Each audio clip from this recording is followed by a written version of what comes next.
Barry has a nickname.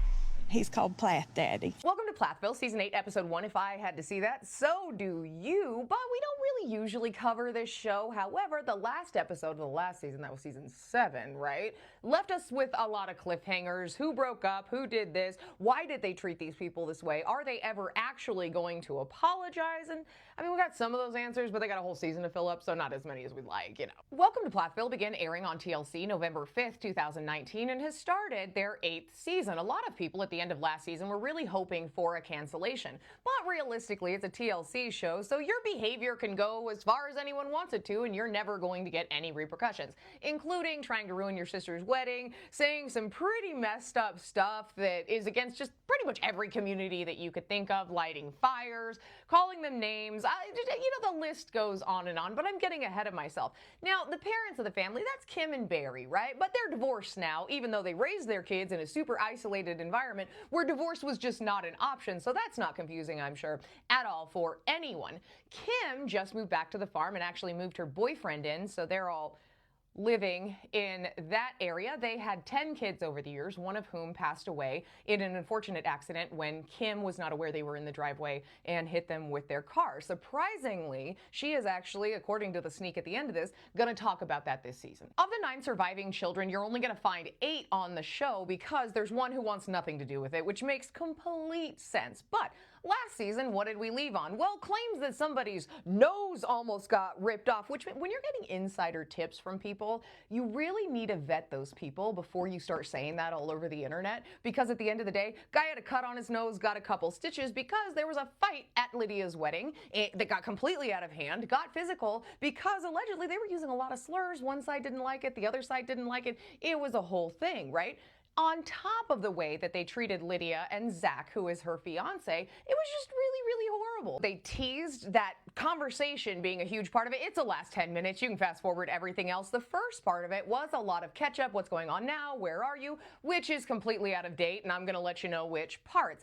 Then I really want to pay attention to the editing on this season, because really one of the first images that they wanted to give of Zach and Lydia. Zach sees a side of me that no one else will ever see, ever know about. That's that.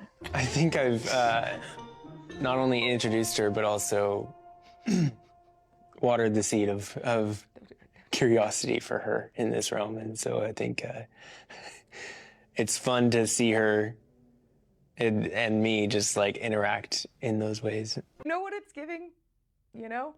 All women have a garden, and a garden needs a big hose to water it. The only seeds of curiosity we want watered around here down in my kitchen because we're planting our garden. The way he said that. But I thought it was interesting, the clip that they chose to start this out with, because it almost seemed like, and we know how TLC is, that they wanted to fuel a little of the rumor that the brothers were right. Because this episode was very sympathetic to all the people who did the bad stuff, right? You have 2 empty chairs.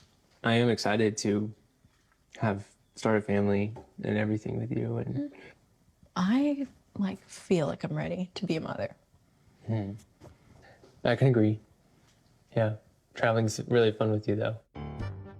We still have a lot of places we want to go. Not that we're going to stop traveling when we have kids. It'll just be fewer and far between and more special. Because there'll be more people to share with. Yeah. So we got married in February. It's been 8 months, and so we're planning to wait a year before we start a family. 4 months left. 4 months left. Who's counting?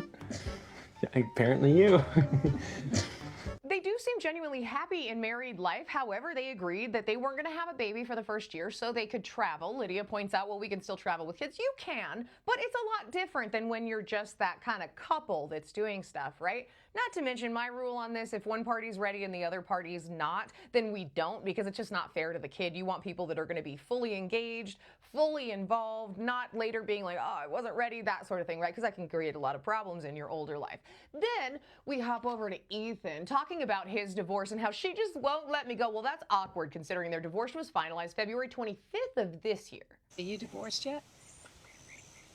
No, Olivia will not call or respond, do anything. She's purposely trying to hold me up, trying to make my life hell. I believe Olivia won't let me go because she doesn't want to let me move on to anybody else. I think that's her motive. What's going on with Tegan? No, me and Tegan broke up, and I don't know. So he's welcome to say all of that, but you can actually go to Olivia's page and see what was really going on. They also had a meeting on the show last year. He showed up hours late and he was trying to control everything. And when he was not allowed to do that, that is the point where he says, oh, she's just trying to hold on to me. Yeah, it really, that train looked like it was going the other way. Not to mention, go listen to that recordings at your own risk. They're horrible. This is not a nice man on any level. I know that there's people out there that disagree with that, but this is just not the place. I'm not going to agree with you. Let's just like save each other each time and just like move on today, right? I should have come out of the gate with Ethan, right? Nothing is ever his fault. Like a lot of people who are raised in these situations, and even if they're talking about something that is 100% their fault, they make it sympathetic. They want you to feel bad for them. So he's going to go into this girlfriend, Tegan, who was on last season, also behaved terribly at the wedding. However, Micah's girlfriend, Veronica, that was a lot worse, but I'm not going to say her name anymore because 3 times and she might show up. You know what I mean?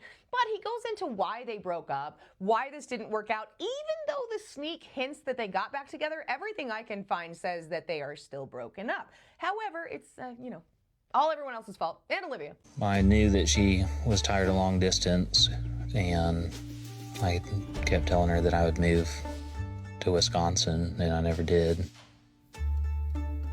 And, you know, you can only tell someone so many times, I'm going to do this, and then you don't, and then it just doesn't mean anything. Didn't move. That's his fault, which it's just as well, honestly. The family dynamics going on here, because that's another thing about the wedding. The way that the brothers acted, it was almost like jealousy from an ex-boyfriend, more so than a brother looking out for you, which they're really not going to apologize for any of that. You know this, right? And then Micah, of course, mentions that he broke up with his girlfriend too, also made a lot of changes, but is already living somewhere else and with a new girl who he said was really healthy and this was nice, and they were keeping it private, which is a decision I can understand after everything that happened. Now, that's it for this one. I'm going to meet you at part 2, and we're going to go into all the other stuff. Oh, have a good day.